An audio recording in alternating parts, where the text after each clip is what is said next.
No capítulo 6 do Evangelho de João, a partir do verso 44 em diante, Jesus vai falar de algo que muitos não dão muita importância a isso. E é algo muito, muito importante. Vamos ver. Ninguém pode vir a mim a menos que o Pai, o qual me enviou, o atrair, e eu o ressuscitarei no último dia. Está escrito nos profetas, e serão todos ensinados por Deus. Sendo assim, todo aquele que ouve o Pai e dele aprende, vem a mim. Não que alguém tenha visto o Pai, a não ser aquele que vem de Deus, só ele viu o Pai. Em verdade vos asseguro, aquele que crê em mim tem a vida eterna. Eu sou o pão da vida. Bom, o que Jesus está falando aqui? Ele está dizendo que ninguém poderia vir até ele se não fosse atraído pelo Pai. O que quer dizer estas coisas?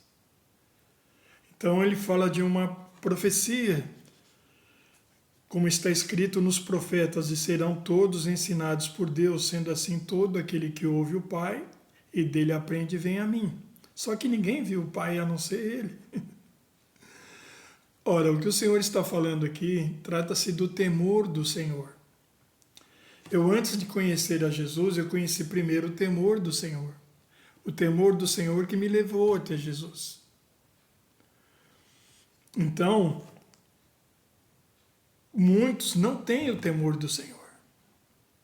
Você vai ver que Jesus continua falando que ele é o pão da vida, diferente do maná que Moisés havia dado no deserto, porque aquele pão, o maná, eles comeram e morreram.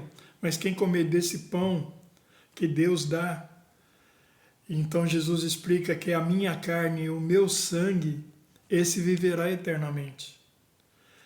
Jesus, ele fala de uma maneira enigmática, porque comer o pão, a sua carne, e beber o seu sangue, terá vida em si mesmo. Porque quem de mim se alimenta, por mim viverá. Só que eles não entenderam, muitos dos discípulos não entenderam e se escandalizaram com isso que o Senhor falou, porque eles entenderam literalmente. E o que o Senhor falou foi enigmaticamente, ou seja, é uma alegoria espiritual que só o Espírito de Deus pode nos revelar. Tanto é que no verso 63 ele fala assim: é o Espírito quem dá vida, a carne em nada se aproveita. As palavras que eu vos tenho dito são espírito e são vida. Veja, é a palavra que é revelada. Ela então se transforma em espírito e vida para aqueles que ouvem no seu coração, não nos seus ouvidos somente. Muitos estavam ouvindo só nos ouvidos. Então Jesus explica, veja, verso 64. Entretanto, existe alguns de vós que não creem, pois Jesus sabia desde o princípio quais eram os que não criam e quem o iria trair. Então ele continuou: é por isso que eu vos tenho dito que ninguém pode vir a mim, a não ser que isso lhe seja concedido por meu Pai. Porque sem o temor do Senhor, você não consegue se firmar, porque você não tem a palavra revelada no seu coração. Veja que quando Jesus falou isto, daquele momento em diante, verso 66, muitos dos seus discípulos recuaram e não mais andaram com ele. Então Jesus interpelou aos 12, vós também desejais ir embora? Mas Simão Pedro respondeu a ele, Senhor, para quem iremos? Tu tens as palavras de vida eterna. Sendo assim, nós temos crido e reconhecido que tu és o Cristo, o Filho do Deus vivo. O que Pedro está falando aqui é que ele e os demais discípulos tinham recebido revelação, que ele era o Cristo.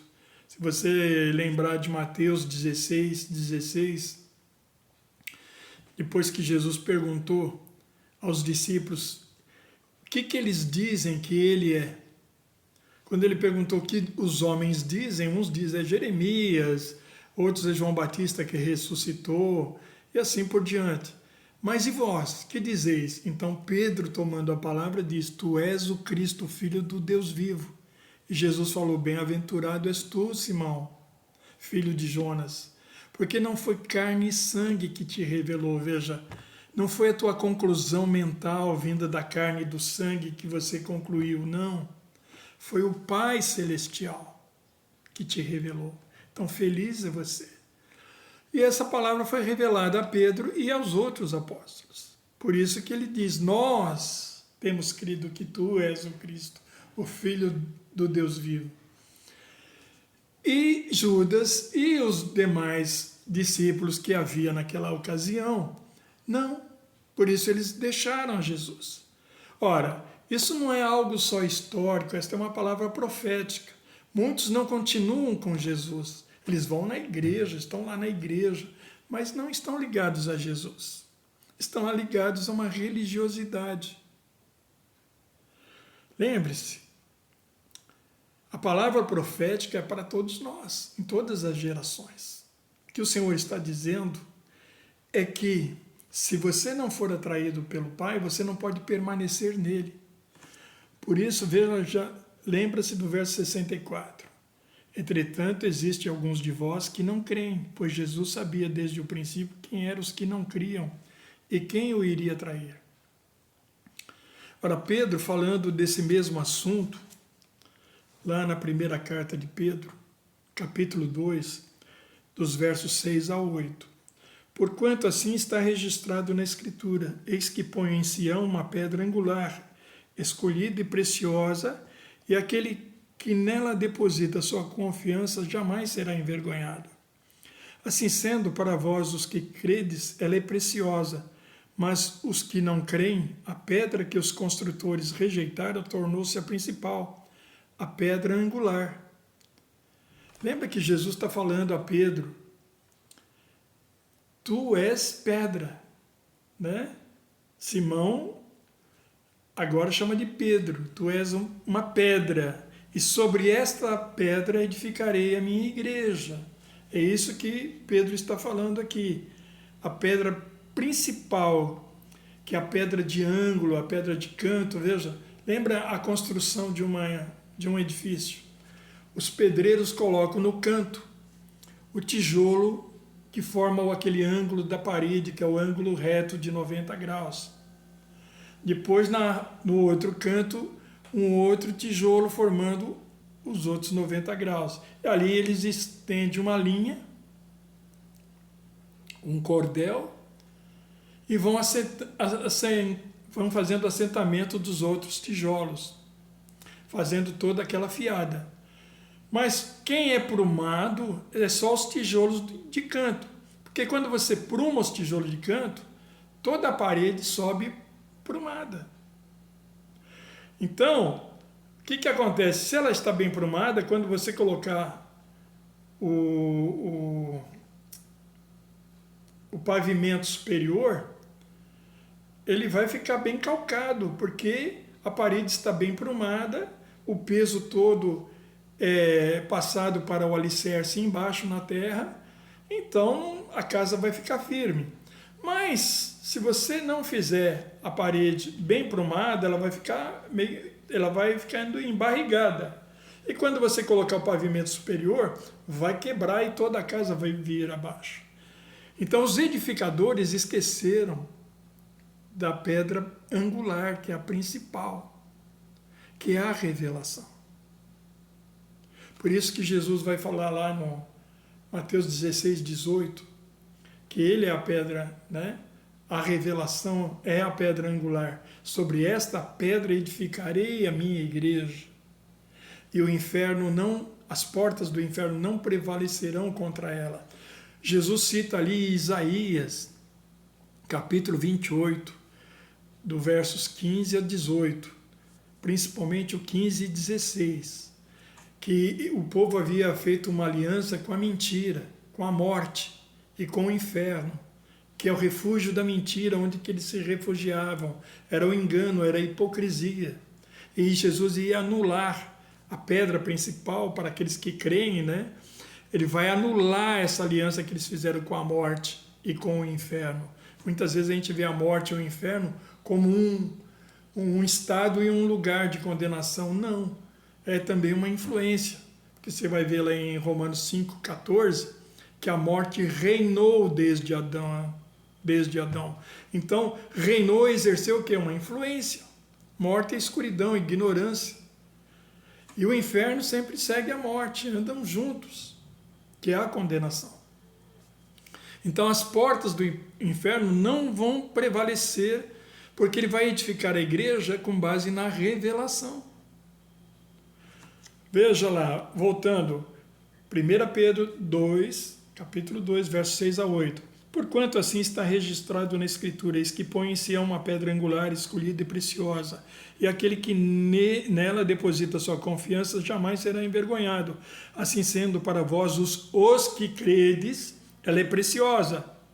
Mas para os que não creem, os incrédulos, como Jesus falou lá em João 6,64, a pedra que os construtores rejeitaram tornou-se a principal, a pedra angular, e pedra de tropeço, e rocha que causa a queda. Porquanto aqueles que não creem tropeçam na palavra por serem desobedientes. Todavia, para isso também foram destinados. O que ele está falando é que nós precisamos de revelação. Então ela é preciosa para aqueles que creem, porque vão ser edificados na verdade, que é a revelação. Agora, se você só olha a palavra e com a sua mente você tenta entender, você vai tropeçar na pedra. Então ela será para você uma rocha que causa queda. Entende? Precisamos compreender a verdade da palavra de Deus para sermos edificados nela. Em Isaías, um pouquinho antes, capítulo 26, verso 10, Isaías fala algo muito forte que muitos não entendem.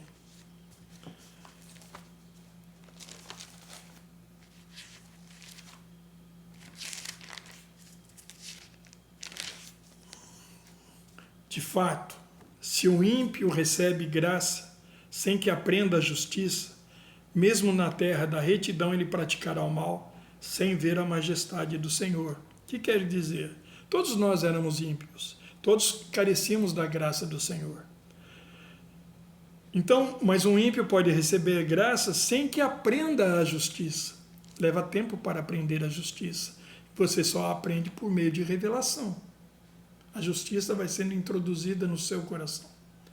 Lembra lá de Romanos capítulo 5, verso 5, que o amor de Deus é derramado em nossos corações pelo Espírito Santo. Então nós somos edificados por meio do amor, na palavra da justiça, que é revelada pelo Espírito. Assim que eu sou edificado. Por isso que as portas do engano, da mentira, não irão prevalecer contra mim. Eu sou a igreja, por causa da revelação. Quando Satanás tentou Jesus no deserto, veja que ele fez o mesmo que ele tentou com Eva, só que Eva caiu, porque não tinha revelação. Jesus tinha revelação. Ele rechaçou o adversário. Então é nesta palavra que nós seremos edificados, na revelação. Ali que nós somos transformados, nós somos justificados e nós somos santificados por Ele. Amém? E continuando, mesmo na terra da retidão, olha que Isaías fala, mesmo na terra da retidão ele praticará o mal. Terra da retidão são aqueles que andam em justiça. Eu andava com vários irmãos e alguns não praticavam a justiça, mesmo estando ao lado daqueles que praticavam. Eles praticavam mal, sem ver a majestade do Senhor.